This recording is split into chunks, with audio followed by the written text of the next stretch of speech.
আমাদের কিন্তু rubber bullet ছুড়েছে, tear gas ছুড়েছে।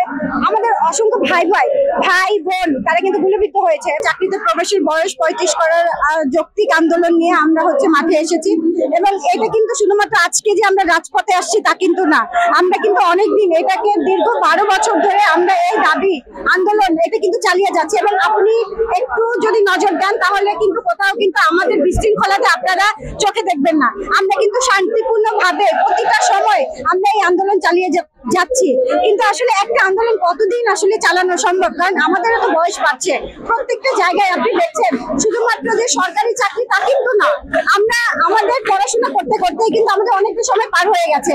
এবং সেটা যদি আপনি চিন্তা করেন করোনাকালীন টাইমে আমাদের কিন্তু আমাদের জীবন থেকে 3টা বছর চলে গেছে এবং সেই জায়গা থেকে আমরা মনে করেছি যে না, আমরা আমাদের যে স্লোগানটা যে দাবিটা সেটা হচ্ছে আমাদের চাকরিতে প্রবেশের বয়স অন্তত 35 করা দরকার। কারণ আমাকে তো সরকার চাকরি দিচ্ছে না, আমাকে চাকরি পরীক্ষা দেওয়ার একটা সুযোগ মাত্র দিচ্ছে। সুতরাং যদি সরকার মনে করে যে 30 বছর একদিন হলে আমাকে দ্বারা সরকার কিছুই পাবে না, জাতি কিছু পাবে না, আমাদের জীবন তো ধ্বংস হয়ে গেল, তার মানে কি আমার দ্বারা জাতি কিছু পাচ্ছে না। সুতরাং আমরা কোনো না কোনো একটা প্ল্যাটফর্ম তো আসলে আওয়াজ তুলতে হয়, একটা প্ল্যাটফর্মকে সামনে যেতে হয়।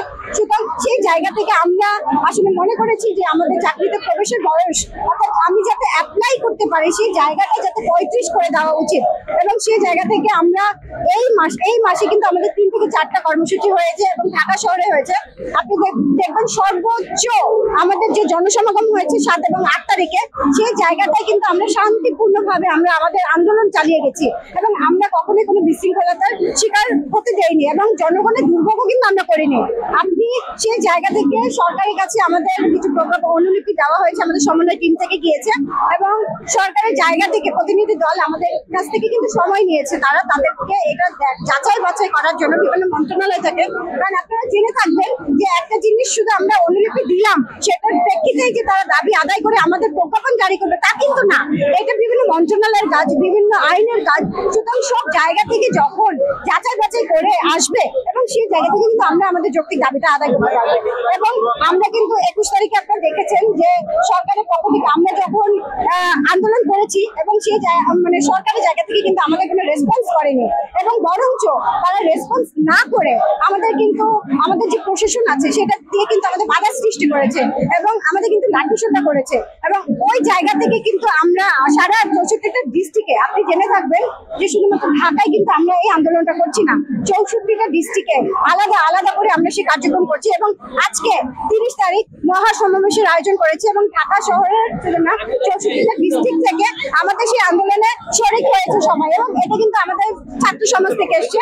আমরা যারা পড়াশোনা করে বিভিন্ন অনার্স মাস্টার্স করে কিন্তু আমরা এখানে এসেছি এবং চাকরিতে আপনি দেখবেন একটা ব্যাংকেও যদি অ্যাপ্লাই করেন সেখানেও কিন্তু 30 বছর পার হলে আপনি অ্যাপ্লাই করতে পারবেন না, আপনি যে কোনো জায়গাতে আপনি অ্যাপ্লাই করতে পারছেন না। সুতরাং আমি অবহেলিত হয়ে যাচ্ছি।